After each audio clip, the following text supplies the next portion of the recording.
Welcome back to my channel, friends. My name is Wati and I'm the keeper of tales. I have a fantastic story for you today. This story has come all the way from the forest of Scandinavia. That's somewhere in Europe, I think, but we'll see. The story has drifted across generations and has been carried by wind and water. You know how we start over here. To begin, when I say story, you say story. And when I say once upon a time, you say time. Are you ready? Because I am. Story. Once upon a time. Well done, everybody. Learning so fast. So, to begin, this is a story about a water entity called the Nøkk. In the heart of Norway, where pine trees stretch tall and proud and lakes lie still like sleeping giants, the land feels almost otherworldly.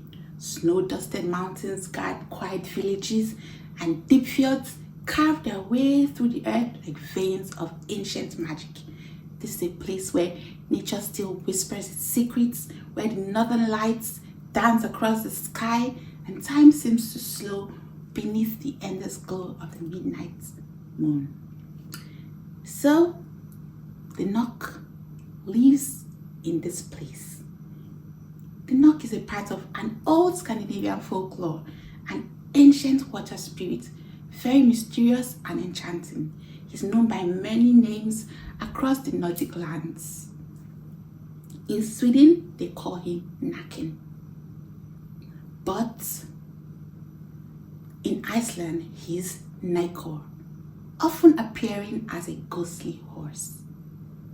He has another name known by another set of people in Norway, and that is where he is called the Nøkk.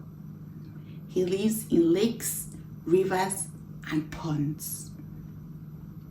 And he's very, very patient, so he can wait for you for hours. Not with claws or teeth, but with sweet music. The Nøkk plays a fiddle. This is an instrument that has been carved from driftwood and strung with silver strands. His melodies are haunting and beautiful. In fact, so beautiful that people say even the birds of the skies stop to listen. Now, I'm going to tell you about a village called Elvheim. This village was a very quiet place nestled between the forest and the fjord. The people there knew the Nøkk very well. The elders in the village told children the story about the Nøkk. They warned the children. Be careful when you go close to any ponds or any lakes at dusk. Make sure not to go inside and don't follow the sound of the fiddle. This advice has been sung from generations to generations. But one autumn evening, a curious girl named Astrid wandered too close. She was brave, clever, and full of questions. She obviously had heard the stories, but she didn't really believe them. So, one evening, as the sun dipped behind the hills and the mist began to rise, Astrid took a walk to the lake, and she heard the music. It was a melody so good, soft and slow, like a lullaby sung by the lake itself. She was enchanted. She followed the sound, her feet crunching leaves on the ground, her heart beating fast, but she kept going and going and going. And there, by the edge of the water, sat a man. His hair shimmered like moonlight. His music was so sweet. His eyes were deep and dark, and the lake behind him was silver, like it was calling out to her. He smiled gently to the girl and said to her, "Come closer, Astrid." How did he know her name though? Nobody knows. He said to her, "Come closer, I'll teach you the song of the lake." Astrid did not hesitate.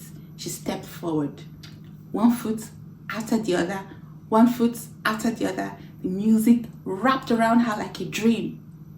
She kept going and going and going, and just as her toe touched the water, a voice cried out, "Astrid!" It was her grandmother. She turned around. Her grandmother was old, wise, and very fast. She ran towards her and threw something into the lake.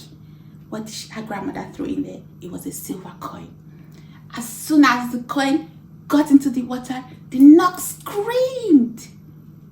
So, Astrid was saved. The music stopped and the Nøkk disappeared beneath the surface of the water, not to be seen again for that day. It is believed in Scandinavian folklore that silver is very sacred. It's said to protect against dark magic and dark spirits as well. So even the Nøkk is unable to resist the power of silver.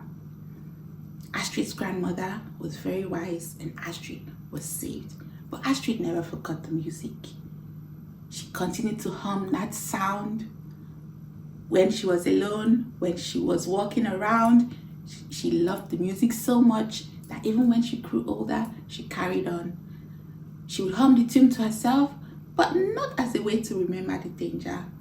It was for the beauty of the music instead.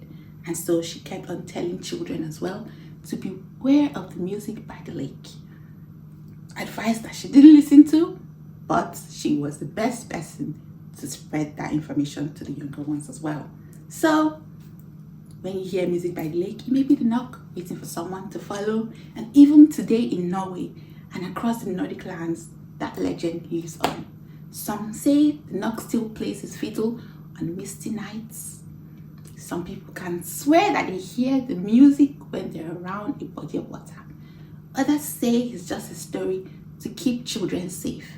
But if you ever find yourself by a quiet lake and you hear a melody drifting through the fog,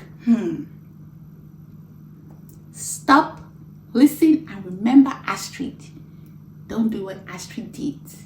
Be careful because the Nøkk is patient. He will play and play and play that music for hours because that song will never end when he has his eyes on a target. And with that, my friend, I hope you have enjoyed this tale. Continue to come back, like, subscribe, and share with your friends. And I'll see you next time. Stay well.